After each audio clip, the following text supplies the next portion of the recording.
Hi hello నమస్తే welcome to Priya talks. అందరూ బాగున్నారండి? అందరూ బాగుండాలి, అందులో మనం ఉండాలి. ఇంకా ఈరోజు వరలక్ష్మీదేవి వ్రతం చాలా బాగా చేసుకున్నానండి. మా ఇంటి పూజ అయితే మాత్రం చాలా బాగా జరిగింది. మనం ఎంత బాగా చేస్తాము అన్నదానికన్నా ఎంత శ్రద్ధతో భక్తితో చేస్తామన్నదే ముఖ్యం కదండి.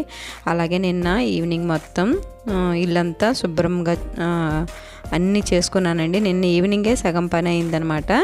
అంటే గడపలకి ముగ్గులు పెట్టుకొని బొట్లు పెట్టుకున్న ఆ పని కొంచెం ఎక్కువ అవుతుందండి మిగతా పని కన్నా.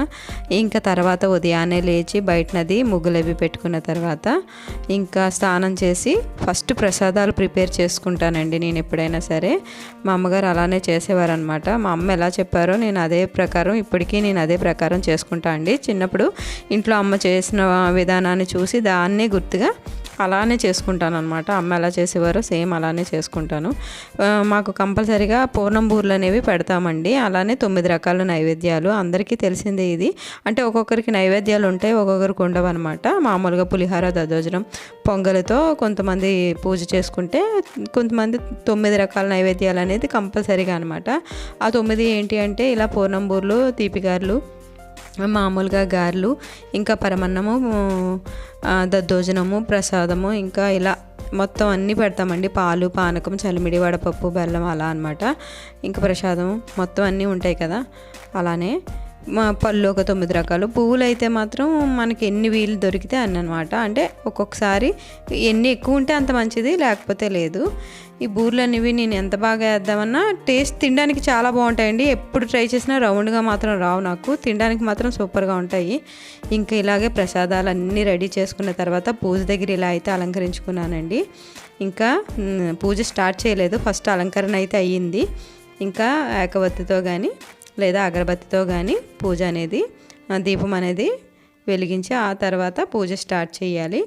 అన్నిటికన్నా ముందు పూజ స్టార్ట్ చేసే ముందు మనం కూడా లక్ష్మీదేవిలాగా ఉండాలండి. ఎప్పుడు కూడా ఇంట్లోనే కదా నైటీతోనూ లేకపోతే మామూలుగా ఏదో చిన్న డ్రెస్ వేసుకొని ఏదో ఒక మామూలు డ్రెస్ వేసుకొని చేసుకుందాం అనుకోకుండా ఆ పూజ అప్పుడైనా సరే మనం లక్ష్మీదేవిలాగా కళ్ళకు కాటికి పెట్టుకొని చక్కగా నుదుట సింధూరం పెట్టుకొని కుంకుమ బొట్టు పెట్టుకొని చక్కగా తల్లో ఒక్క పువ్వు అయినా సరే పెట్టుకొని చేతి నిండా గాజులు వేసుకొని కాళ్ళకి పసుపు రాసుకొని చక్కగా మనకున్నంతలోనే ఉతికి ఆరబెట్టిన చీర కొత్తదే కట్టుకోవాలని లేదండి. ఉతికి ఆరబెట్టిన చీర, మంచి చీర ఏదో ఒకటి కట్టుకొని చక్కగా నిండుగా తయారయ్యి కూర్చుంటే ఉన్న వాటిలో మనకి ఏదో ఒకటి ఉంటాయి కదా, బంగారం చిన్నదో పెద్దదో, ఆ ఉన్న వాటిలో ఒక్కటైనా సరే వేసుకొని మిగతావి అమ్మవారికి అలంకరించి చక్కగా పూజ అనేది మొదలు పెట్టుకోవాలండి. మన ఇంట్లో మన పిల్లలు మన భర్తతో ఎంత బాగా చేసుకుంటే అంత బాగుంటుంది. ఫస్ట్ అమ్మవారికి దీపం ధూపం నైవేద్యం చూపించి అమ్మ నేను నీ పూజ చేసుకుంటున్నాను, నా పూజని స్వీకరించమ్మా అని ఆహ్వానం చేయాలి అమ్మవారిని. అలానే గణపతిని ఫస్ట్ పూజించాలండి. తండ్రి ఎలాంటి విఘ్నాలు లేకుండా నా పూజ చక్కగా జరిగేలా చూడు తండ్రి, ఏమీ మర్చిపోకుండా అని ఆయన్ని పూజ చేసుకున్నాక అమ్మవారికి తాంబూలం పెట్టాలి. తర్వాత చేతికి కంకణం కట్టుకోవాలి. అలానే కలశానికి కంకణం కట్టాలి. పూజ అంతా అయిన తర్వాత మనం అష్టోత్తరాలన్నీ చదువుకున్న తర్వాత అమ్మవారికి నైవేద్యం చూపించి హారతి కొబ్బరికాయ కొట్టి హారతి ఇచ్చుకోవాలి. ఆ తర్వాత ముత్తైదువుల్ని పిలుచుకోవాలన్నమాట. ముత్తైదువుల్ని పిలుచుకుని వాళ్ళందరికీ గంధం బొట్టు పెట్టి కాళ్ళకి పసుపు రాసి చక్కగా ఇస్తినమ్మ వాయనం అని చెప్తే వాళ్ళు పుచ్చుకుంటున్నమ్మ వాయనం అంటారు 3 సార్లు. నేనైతే ఇలా సింపుల్గా పూజ అనేది చేసుకున్నానండి, చాలా శ్రద్ధతో భక్తితో.